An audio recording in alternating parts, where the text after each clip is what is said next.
Hai teman-teman semua, sebelumnya saya ingin menyampaikan kalau saya masih pemula, jadi jika ada kesalahan dalam penyampaian saya mohon maaf. Enjoy. Hai semuanya, perkenalkan nama saya Clarita Magaran Stumea. Saya mahasiswi Kesanto Pekanbaru, jurusan Kesehatan Masyarakat semester 4. Di sini saya akan membagikan informasi mengenai perencanaan dan evaluasi kesehatan. Namun, saya membaginya dalam 4 bagian. Yang pertama adalah monitoring program kesehatan, penilaian program kesehatan, desain program kesehatan, dan yang terakhir adalah aspek ekonomi dan politisi program kesehatan. Nah, pertama-tama saya akan membahas mengenai monitoring program kesehatan. Apakah kita mengetahui apa itu monitoring? Monitoring dalam bahasa Indonesianya itu adalah pemantauan. Jadi, kalau kita dapat mendefinisikan kalau monitoring adalah suatu aktivitas yang bertujuan untuk mencari informasi mengenai sebab akibat dari kebijakan yang sedang dilaksanakan. Nah, tujuan dari pemantauan itu apa gitu kan? Yang pertama itu ada agar dapat diimplementasikannya itu sesuai dengan apa yang ingin diimplementasikan, sesuai objeknya. Kedua adalah menghindari kesalahan. Yang ketiga adalah melakukan suatu modifikasi atau pembaharuan. Nah, metode-metode apa saja sih yang dilakukan untuk mendapatkan data pada pemantauan atau monitoring? Yang pertama itu ada metode observasi, metode wawancara, metode FGD atau Focus Group Discussion, 4 adalah metode campuran, dan yang banyak lagi. Lalu, jenis-jenis pemantauan itu apa saja ya kan? Yang pertama adalah kepatuhan, pemeriksaan, akuntansi, dan eksplanasi. Nah, pendekatan monitoring itu apa-apa saja? Yang pertama adalah akuntansi sistem sosial, di mana di sini untuk mengetahui perubahan yang terjadi pada kelompok sosial. Baru yang kedua adalah eksperimental sosial, di mana di sini itu untuk mengetahui perubahan yang terjadi pada suatu kelompok tertentu dan akan dibandingkan kepada kelompok kontrol. Baru yang keempat adalah akuntansi sosial. Tadi itu kan akuntansi sistem sosial, kalau yang ini adalah akuntansi sosial, di mana di sini itu untuk mengetahui hubungan antara sebab dan akibat. Baru yang keempat adalah sintesis riset dan praktek. Itu untuk menemukan kompilasi dan pengujian secara sistematis. Nah, yang selanjutnya, yang kedua yang ingin saya bahas itu adalah penilaian program kesehatan. Dari definisinya sendiri, apa sih penilaian ya kan? Penilaian kayak kita tuh belajar untuk mengevaluasi suatu kesalahan. Kita menilai bagaimana caranya gini, bagaimana caranya gini. Jadi penilaian itu adalah suatu tindakan untuk belajar secara sistematis. Gitu. Ini pembelajarannya ini dari pengalaman yang sudah kita pernah alami, seperti kesalahan-kesalahan yang pernah kita alami sebelumnya. Jadi itu berupa penilaian dan pelajaran bagi kita sendiri. Nah, tahap-tahap dari penilaian pelaksanaan kesehatan ini ada 3. Yang pertama itu adalah tahap awal. Tahap awal itu dimana kita tuh semuanya itu sedang kita rencanakan. Perencanaannya itu harus sematang mungkin agar nanti pelaksanaannya itu bagus. Baru tahap yang kedua itu adalah tahap pelaksanaan. Tahap pelaksanaan ini dimana kebijakan itu dilaksanakan, langsung diimplementasikan secara baik.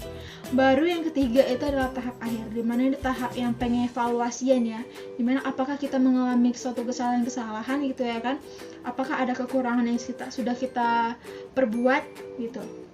Jadi di sini kita tuh untuk mengumpulkan data dari kita ini kan sebagai kesehatan masyarakat ya.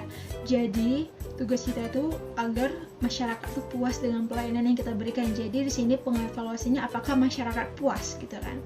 Baru pengevaluasinya secara menyeluruh, apakah nanti ada kesalahan-kesalahan yang harus kita perbaiki di selanjutnya di kemudian hari gitu guys.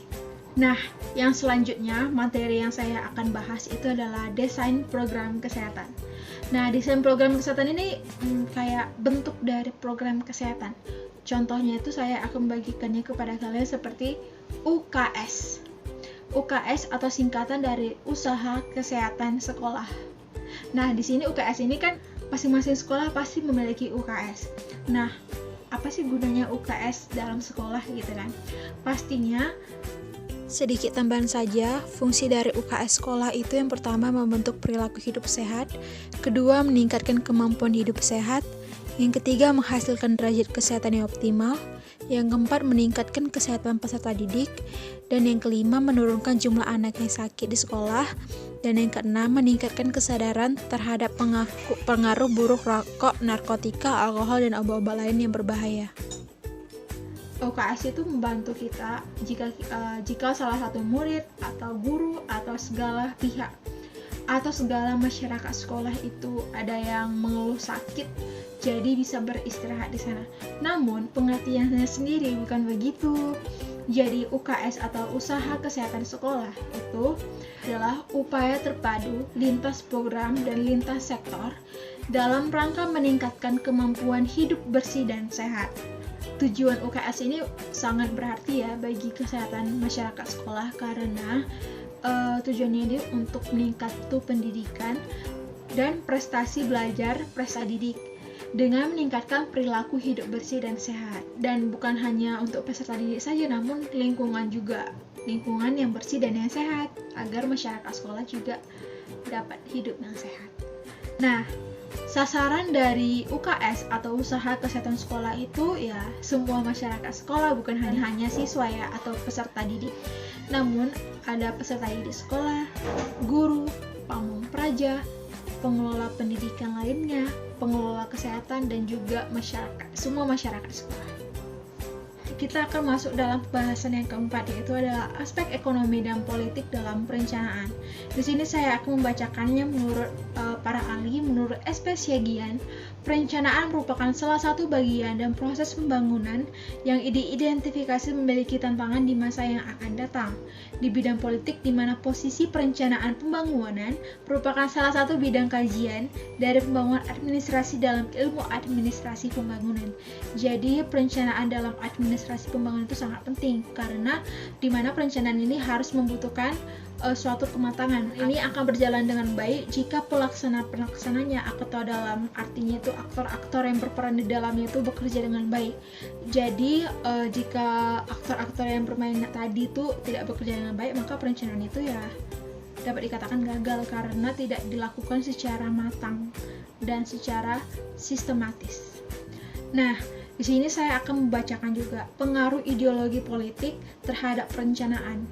Konsep dasar perencanaan adalah rasionalitas, yaitu cara berpikir ilmiah dalam menyelesaikan problem atau masalah dengan cara sistematis dan menyediakan berbagai alternatif atau cara yang lain, cara yang lebih sederhana lain, atau cara yang akan dilakukan jika suatu perencanaan ini gagal gitu. Harus ada cadangan. Alternatif solusi guna memperoleh tujuan yang diinginkan. Karena itu, perencanaan sangat dipengaruhi oleh karakter masyarakat dalam mengembangkan budaya ilmiah dalam menyelesaikan tugas filsafat dan teori perencanaan pembangunan. Hasilnya, karena perbuatan yang tadi yang tidak baik tadi antara politisi dan perencana tadi yang mengakibatkan hasilnya kurang respek dan kepercayaan yang muncul dalam hubungan antara seseorang perencana dan politisi itu merenggang. Baru pengambilan keputusan itu adalah hak prerogatif. Sedikit informasi, arti dari prerogatif adalah hak istimewa yang dipunyai oleh kepala negara mengenai hukum dan undang-undang di luar kekuasaan badan-badan perwakilan. Dari politisi, hanya mereka yang dapat memberikan perintah kepada agensi perencanaan untuk membuat suatu program yang pendanaannya diambil dari dana anggaran, berikan manfaat kepada banyak kelompok di dalam masyarakat. Tapi, bukan berarti politisi mendominasi semua proses dalam pembuatan keputusan ya. Politisi itu harus berinteraksi sebagai seorang partner atau partner kerja atau teman kerja gitu kepada lembaga perencanaan. Jadi, antara perencanaan dan politisi itu harusnya sebenarnya itu harus